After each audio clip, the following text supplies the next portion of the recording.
W każdym języku, dialekcie istnieje w świadomości osób nim się posługujących norma. To jest zespół wszystkich środków językowych, głosek, morfemów, wyrazów, sposobów ich wymawiania, łączenia i tym podobne, które są aktualnie używane zgodnie z aprobatą społeczną przez wszystkich mówiących tym językiem. Nieprzestrzeganie normy językowej grozi nieporozumieniem lub ośmieszeniem mówiącego. Ogół natomiast działań mających na celu ustalenie i przestrzeganie normy językowej jakiegoś języka dialektu przyjęto nazywać normalizacją, a szerzej, biorąc również pod uwagę zespół działań zewnętrznych towarzyszących wprowadzeniu normy, nazywa się to standaryzacją. Oczywiście inaczej norma i standaryzacja przejawiają się w językach tak zwanych literackich, w których tę normę rozpowszechnia się w środkach masowego przekazu, wydawnictwach poprawnościowych i tym podobne.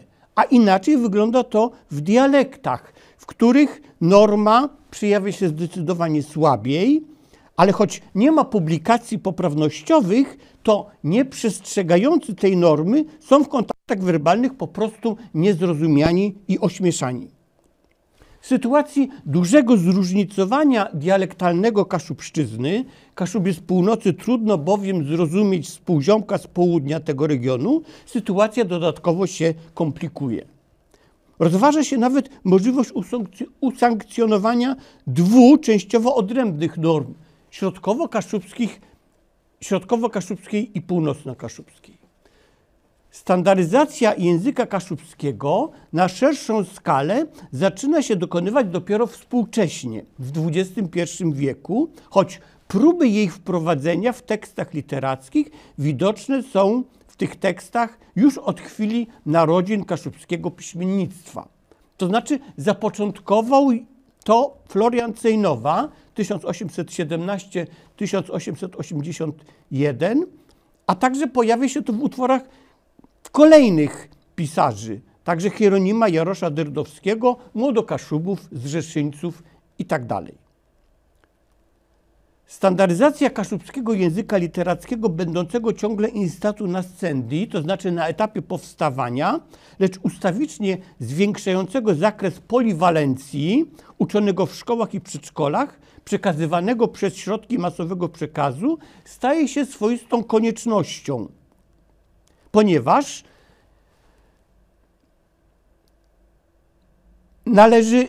Kaszuba musi się zrozumieć, jeden, drugi, ponieważ w językach literackich norma powoduje, że ten język literacki istnieje. Sytuacja szczególnie sprzyjająca Kaszubszczyźnie w tym zakresie pojawiła się od chwili oficjalnego uznania przez Sejm Rzeczypospolitej Polskiej naszego etnolektu za jedyny język regionalny we współczesnej Rzeczypospolitej Polskiej. Pomocą w standaryzacji Kaszubszczyzny służą wydawnictwa. Wskyzy Kaszepściego Pisenku Eugeniusza Gołąbka, inaczej niż sugeruje tytuł, jest to pierwszy kaszubskojęzyczny poradnik poprawnościowy, a także Kaszepści Słowoż Normatywny tegoż autora, pierwszy kaszubskojęzyczny słownik poprawnościowy. Służy temu również seria wzorcowych wydawnictw Biblioteki Pisarzy Kaszubskich, które ukazują się w dwóch wersjach, oryginalnej i zestandaryzowanej. Są to teksty najwybitniejszych utworów literatury kaszubskiej z obszernymi komentarzami historycznymi, historyczno-literackimi i językoznawczymi. Standaryzacją zajmuje się przede wszystkim powołana w roku 2006 Rada Języka Kaszubskiego, Radzezna Kaszepściego Języka. Organizacja skupiająca kaszubskich językoznawców, pisarzy, publicystów i nauczycieli, powołana do oceny od strony poprawnościowej kaszubskich tekstów mówionych i pisanych. Standaryzacji Kaszubszczyzny, czyli zmniejszaniu jej wariantywności strukturalnej, towarzyszy zwiększanie jej wariantywności funkcjonalnej, czyli poliwalencja. Poliwalencja bowiem polega na zdolności języka do wypowiadania myśli na różnych społeczno-kulturalnych poziomach komunikacji językowej i w różnych stylach funkcjonalnych. Co to znaczy konkretnie? Obie te tendencje odgrywają w tym wypadku rolę zasadniczą. Rozwiniętą poliwalencję oraz istnienie normy językowej uważa się dziś bowiem za najważniejsze cechy języków literackich, przeciwstawiając je dialektalnym odmianom języków etnicznych. A więc standaryzacja i poliwalencja to są dwie tendencje przeciwstawne. Standaryzacja bowiem polega na tym, żeby spośród wielu odmian języka uznać jedną za obowiązującą, natomiast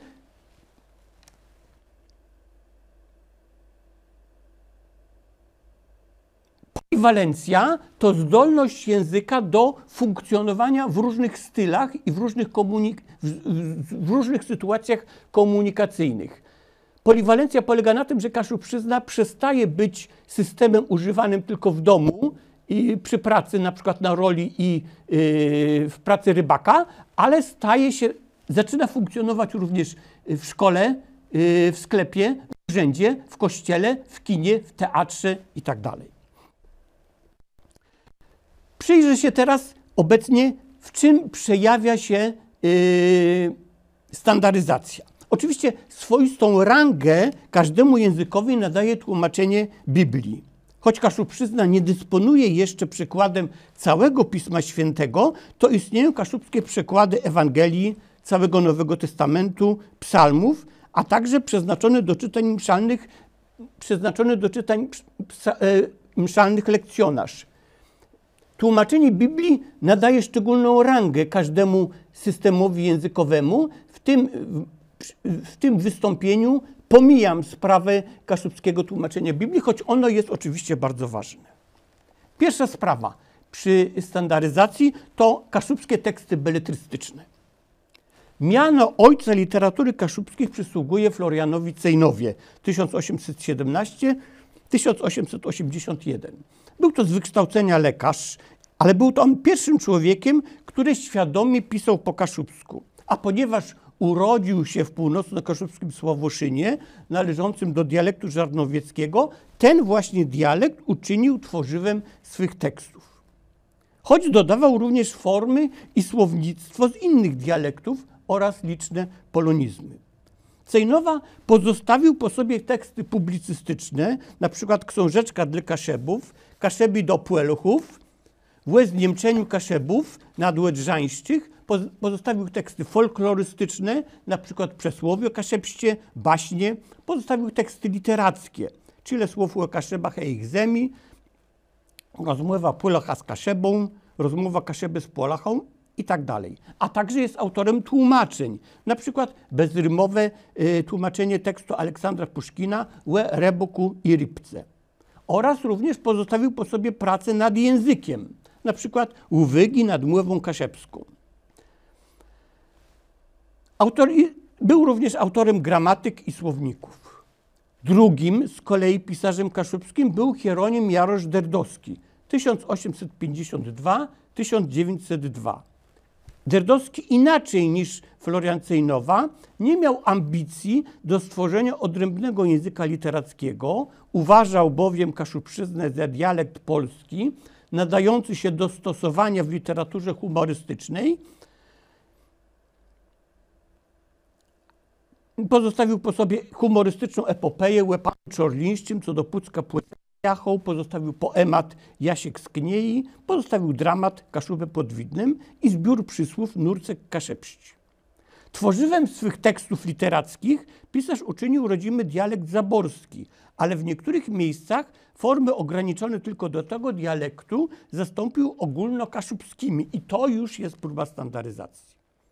Na przykład w czasowniku posiłkowym bec w miejsce zaborskiego sąsme sąsta zastosował ogólnokaszubskie jesmy jesta. Teksty Derdowskiego były zrozumiałe dla polskich czytelników ze względu na stosowany język. Dialekt zaborski bowiem wśród dialektów kaszubskich uważany jest za najbardziej zbliżony do polszczyzny. Ale też ze względu na świadomą intencję autora i słownictwo maksymalnie zbliżone do leksyki polskich dialektów lądowych. Ważna tu była również grafia. Pisownia Derdowskiego bowiem była taka sama jak w polszczyźnie. Pisarz nie stosował odrębnych liter oddających kaszubskie osobliwości fonetyczne. Następni wśród piszących po kaszubsku byli tak zwani młodokaszubi, czyli grupa pisarzy skupiona w tak zwanym Towarzystwie Młodokaszubów. Najbardziej znani spośród nich to Aleksander Majkowski, Jan Karnowski, Leon Hejke. Z nich tylko Aleksander Majkowski stworzył język niezależny od kaszubszczyzny określonych stron. Początkowo pisał on w gwarze kościersko-lipuskiej, w duchu Hieronima Derdowskiego. Na przykład jak w Kłescyźnie Kłescelny gołe brele, albo piąc kawalerów, a jedno jedyno brudka. Później jednak zradykalizował swój pogląd na kwestię kaszubszczyzny i w drugim etapie swej twórczości był autorem największej epopei pisanej po kaszubsku, Rzecej przygody Remusa, a także epopei tekstu Strachę i Zranklewiny. Majkowski wyraźnie zradykalizował lokalne zabarwienie swych tekstów poprzez znormalizowanie ortografii oraz standaryzację kaszubszczyzny w zakresie fonetyki i fleksji. Choć oczywiście ciągle musimy pamiętać, że nawet Rzece i przygody Remusa mają też dużo cech południowo-kaszubskich. Pisarze następnego pokolenia, skupieni wokół pisma Zrzesz-Kaszebskiego, tak zwani zrzeszeńcy, pochodzili z Kaszub środkowych. Na przykład Jan Trepczyk urodził się w Stryczej Budzie pod Mirachowem, Aleksander Labuda wywodził się z Mirachowa, Jan Rąbski z Kartus, a ksiądz Franciszek Grucza z Pomieczyńskiej Huty. W swej twórczości pisarze owi posługiwali się kaszubszczyzną środkową, przeplatając ją licznymi archaizmami fonetycznymi i na przykład stosowali staropomorską grupę tart, miejsce trot, na przykład barnic zamiast bronić. W tych tekstach zawarli również leksemy z grupą oł pochodzące z dawnego lysonatycznego, na przykład mołwa w miejsce mowa, a także używali licznych archaizmów leksykalnych z kaszubskich dialektów północnych. Zrzeszeńcy zdecydowanie opowiadali się za kaszubszczyzną jako odrębnym językiem słowiańskim, za jej odrębnością wobec polszczyzny, jednak nie zwiększyli zakresu standaryzacji kaszubskiego języka literackiego, ponieważ często eksponowali w swych tekstach cechy lokalne, charakterystyczne dla niewielkich gwar. To w ogóle jest tendencja sprzeczna, bo oczywiście pisarze jako artyści mają prawo do eksponowania w swych tekstach cech lokalnych. Pewne słowa im się podobają ze względu na oryginalność, ale oczywiście jest to sprzeczne z tendencją do standaryzacji języka. To bowiem nie ułatwia ujednolicenia kaszubszczyzny jako języka literackiego. Z kolei język współczesnych pisarzy niekiedy już zdecydowanie odbiega od podłoża dialektalnego związanego z ich miejscem urodzenia. Na przykład Stanisław Jankę, urodzony w 1956 roku, a pochodzący z południowo-kaszubskiego Lipusza, tłumacz na kaszubskim m.in. pana Tadeusza Adama Mickiewicza, pisze w większości językiem zrzeszeńców. Brak u niego nawiązań do rodzimej gwary kościersko-lipuskiej. Natomiast Robert Żmuda Trzebiatowski, urodzony w 1976 roku, wywodzi się z Miastka na Pomorzu Zachodnim, choć rodzice pochodzą z Gochów. A Roman Drzeżdżon, Rumk Drzeżdżunk, choć w felietonach ukazujących się współcześnie w Pomeranii posługuje się pseudonim Belok, już nie bylaczy, to znaczy nie używa w miejsce ogólnokaszubskiego ły, nie używa ly. Widzimy zatem, że choć literatura kaszubska rozwija się już ponad 150 lat, każdy z pisarzy pisał swą rodzimą gwarą. Mimo że niektórzy, na przykład Cejnowa-Derdowski, do swych tekstów pisanych na podstawie rodzimej gwary dodawali elementy innych gwar kaszubskich lub eliminowali cechy charakterystyczne tylko dla małych terenów, trzeba jednak stwierdzić, że tworzywem ich tekstów był określony dialekt. Jakoś zatem uzasadnione jest twierdzenie, że kaszubski język literacki ciągle jeszcze jest in statu nascendi, to znaczy na etapie powstawania.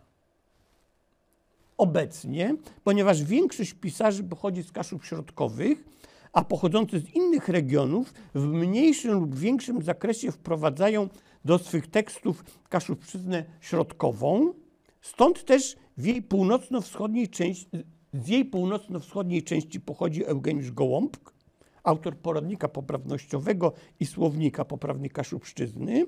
Kaszubski język literacki tworzy się na bazie dialektu środkowego. Jak napisał Gołąbk, je to kaszebizna łepierto na gytkach westrzydnych z dodywką elementów nocno- i południowo-kaszebskich. To była pierwsza sprawa,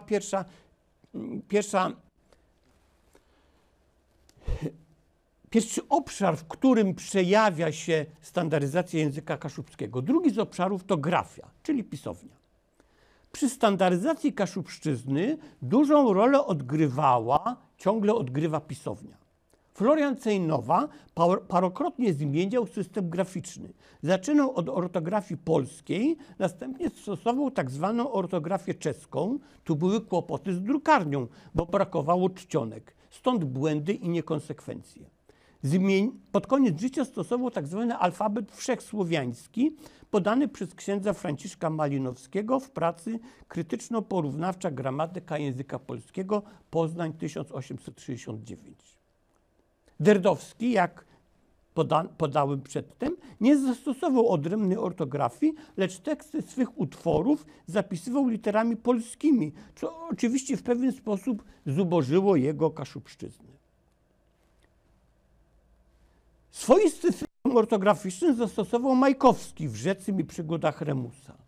Jak pisze Jerzy Treder, mamy tutaj do czynienia z pisownią fonetyczno-etymologiczną, którą określić można jako lingwistyczną, mającą oddać dość precyzyjnie sporo cech lokalnych. Kazimierz Nicz, polski językoznawca, odróżnił ortografię naukową od literackiej, praktycznej, która winna być prosta i łatwa.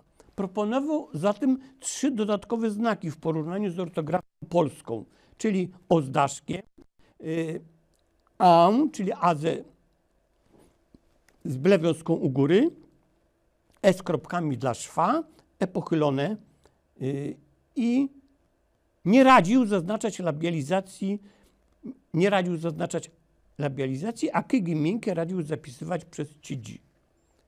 Friedrich Lorenz, wybitny językoznawca, autor gramatyki pomorskiej, był autorem formuły pisz jak wymawiasz, co dowodzi, że jawi się on jako przeciwnik normalizacji kaszubszczyzny. Natomiast Aleksander Labuda, jeden z pisarzy zrzeszyńców, postulował w porównaniu z alfabetem polskim zastosowanie dodatkowych liter ozdaszkiem, pochylone i szwa dla oznaczenia niektórych form i dla uniknięcia dwuznaczności, typu na przykład bestry ze szwa, znaczy bystry, i bestry z jasnym pstry.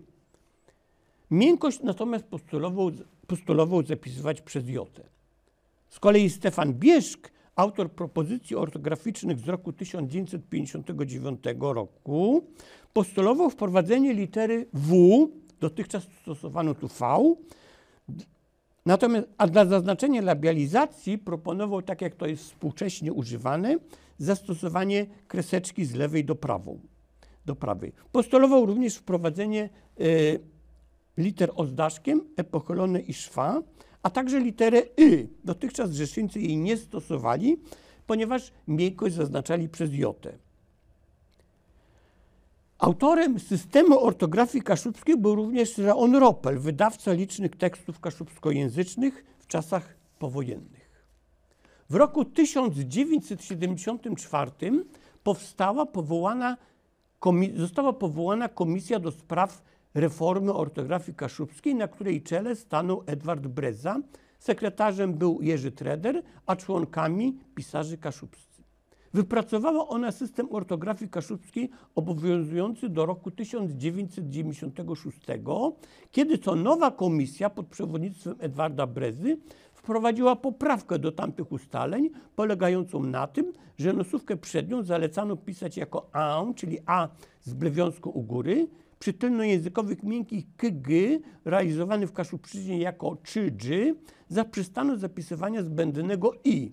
Stąd więc ciedę zapisywano jako CZE zamiast dotychczasowego zapisu CZIE i tak dalej. Zezwolono również nieobligatoryjnie na oznaczenie labializacji przez kreseczkę z lewej w prawą OU. W praktyce ten znak stosowany jest niemal zawsze. Pisarze i działacze kaszubscy w dawnej i nieodległej przeszłości, jak pokazano wyżej, przywiązywali wielką wagę do ortografii. Zwracano uwagę na to, że dzieci i młodzież, deklamując podczas konkursów recytatorskich kaszubskie teksty, nie uwzględniają charakterystycznych kaszubskich cech fonetycznych, na przykład labializacji, bo wymawiają mowa, a nie młewa, kochac, a nie kłechac. Problemy pojawiają się również na przykład w zakresie artykulacji samogłosek nosowych, bo przednią samogłoskę nosową recytatorzy wymawiali jako tak według dawnych zasad postulowano zapisywać przednią nosówkę, tymczasem taka artykulacja ogranicza się do bardzo wąskiego obszaru na północy Kaszub. Było to jakoś zrozumiałe wówczas, gdy nie uczono jeszcze kaszubskiego w szkole, a do konkursów recytatorskich przygotowywali nieprofesjonaliści, amatorzy, podczas gdy dziś prowadzone są kursy podyplomowe przygotowujące do nauczania języka kaszubskiego, w których programie znajdują się liczne kaszubskie zasady ortograficzne. To była druga sprawa, drugi obszar, w którym przejawia się standaryzacja języka kaszubskiego. Trzeci obszar – słowniki kaszubskiego języka literackiego.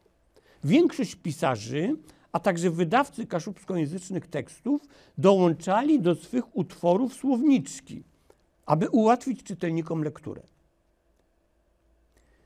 Powiem tutaj o słownikach kaszubszczyzny literackiej, wyposażonych w niezbędny aparat krytyczny, wydany z myślą o tym, by propagować określoną, zastosowaną w danym słowniku wersję kaszubszczyzny literackiej. Oczywiście nie wezmę tu pod uwagę uznanego za jeden z najlepszych słowników w świecie słowiańskim. Chodzi o słownik gwar kaszubskich na tle kultury ludowej księdza doktora Bernarda Sychty, ponieważ jest to typowy słownik gwarowy.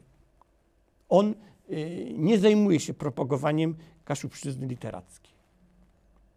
Listę słowników kaszubskiego języka literackiego otwiera słownik języka pomorskiego, czyli kaszubskiego Stefana Ramułta, wydany w roku 1893 przez Akademię Umiejętności w Krakowie. Była to praca nadesłana Akademii i nagrodzona przez nią na konkursie imienia Samuela Bogumiła Lindego. Słownik zawierał około 14 000 wyrazów i został przyjęty z wielkim zainteresowaniem. Autor bowiem uznał kaszubski za odrębny język słowiański, co uzasadnił we wstępie. Odpowiedzią na to było krytyczne stanowisko polskiego świata naukowego, a także entuzjastyczne przyjęcie przez elity kaszubskie. W słowniku Ramułt obok informacji o źródłach słownictwa nie zastosował kwalifikatorów geograficznych oraz odmian fonetyczno-morfologicznych przedstawianych słów. Leksykograf za to dorobił derywaty słowotwórcze.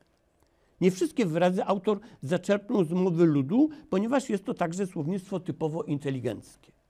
Te cechy dezawuują leksykon Ramułta jako słownik gwarowy. Spotkał się ten słownik od strony dialektologów z liczną krytyką, natomiast pozwalają traktować kaszubski słownik Ramułta jako słownik języka literackiego. Stąd kaszubski jest tutaj traktowany jako język literacki. W późniejszym okresie Stefan Ramułt nadesłał Akademii nowe materiały do słownika. Zostały one jednak odnalezione zupełnie niedawno i wydane dopiero w roku 1993 przez Halinę Chorodyską jako część druga słownika Ramułta, zawierająca 4847 haseł.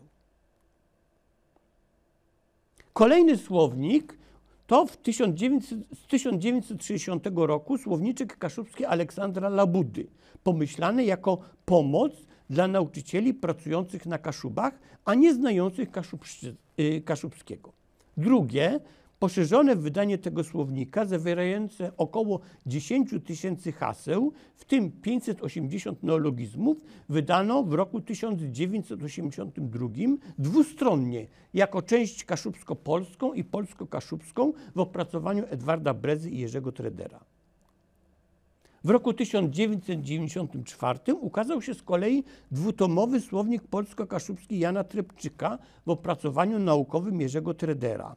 Leksykon ów zawiera około 60 000 haseł i przeznaczony jest między innymi dla pisarzy kaszubskich, którzy wśród licznych synonimicznych neologizmów winni sobie wybrać te, które im najbardziej odpowiadają.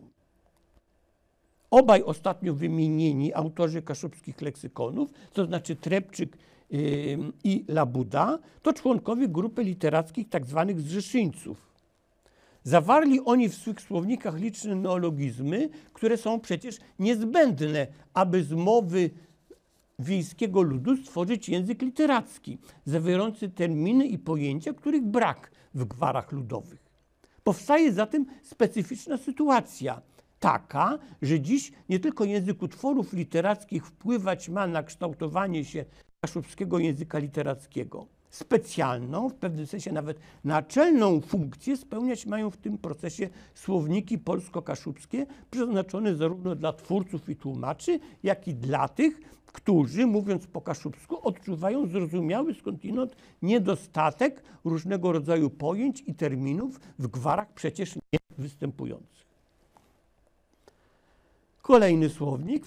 W 2003 roku, już w XXI wieku, ukazał się słownik języka pomorskiego, czyli kaszubskiego Stefana Ramułta, który scalił i znormalizował po blisko 100 latach od jego pierwszego wydania Jerzy Treder. Obie części leksykonu Ramułta zostały wydane na nowo, według najnowszych ustaleń ortograficznych, poprawiono tu pisownię i fleksję, a także przedstawiono dzieło jako słownik normatywny. Zupełnie nowa rola tego słownika. Słownik został opracowany naukowo przez Jerzego Tredera. I ostatni ze słowników kaszubskiego języka literackiego w 2005 roku wydany został w całości kaszubskojęzyczny Kaszepski Słowicz Normatywny Eugeniusza Gołąbka. Autor zawarł w nim własne propozycje poprawnościowe, propagowane dotychczas w innych jego tekstach. Kolejny obszar teraz przedstawię,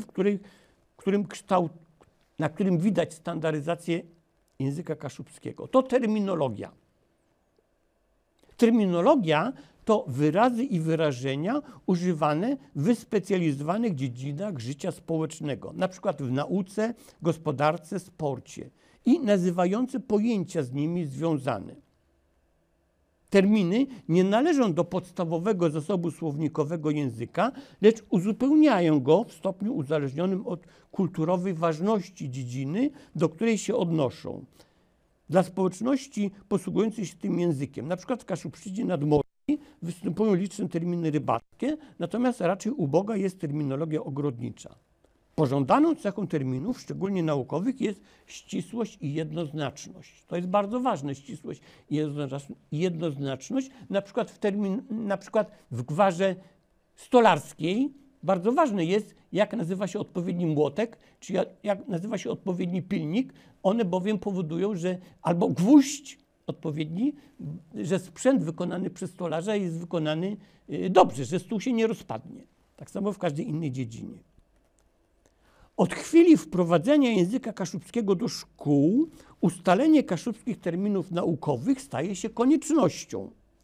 W dwujęzycznym polsko-kaszubskim podręczniku do historii, geografii, nauki o języku i literatury kaszubskiej Józefa Bożyszkowskiego, Jana Mordawskiego i Jerzego Tredera, w tłumaczeniu Jerzego Tredera użyte zostały liczne terminy geograficzne, historyczne, historyczno-literackie i językoznawcze.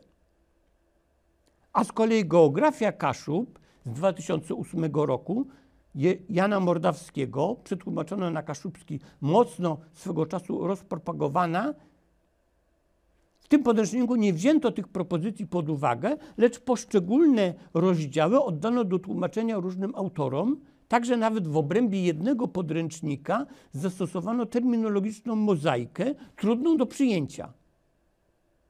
Jak bowiem może się uczyć uczeń, który w jednym podręczniku ma różne terminy na oznaczenie na przykład takich pojęć specjalistycznych jak morena czołowa, wzgórze, wybrzeże itd., itd. Ustaleniem terminologii z wielu dziedzin zajmują się członkowie Rady Języka Kaszubskiego. Dotychczas uporządkowano terminologię z zakresu teorii literatury na potrzeby szkół, terminologię medialną dotyczącą określeń miesięcy, dni, pór roku, stron świata i czasu, niektóre nazwy geograficzne, kaszubskie nazwy organów władz państwowych, kaszubskie słownictwo sportowe, kaszubskie terminy i pojęcia matematyczne, kaszubskie terminy i pojęcia informatyczne, kaszubskie terminy i pojęcia gramatyczne. Ponadto dodatkowo uporządkowano terminologię fleksyjną i składniową, kaszubskie terminy, pojęcia leksykalne, nazwy muzeów na Kaszubach, nazwy miast i wsi gminnych i sołeckich. Słownictwo związane z lasem i wodą, słownictwo religijne i obyczajowe, słownictwo medialne, słownictwo dziedziny interpunkcji. Opracowano również stanowisko w sprawie kaszubskiego słownictwa medycznego na potrzeby szpitala w Kartuzach. Szczególnym typem terminologii jest oczywiście terminologia językoznawcza, ściślej gramatyczna. Zanim problemem tym zajęła się Rada Języka Kaszubskiego, kaszubską terminologię gramatyczną jako pierwszy zastosował Florian Cejnowa.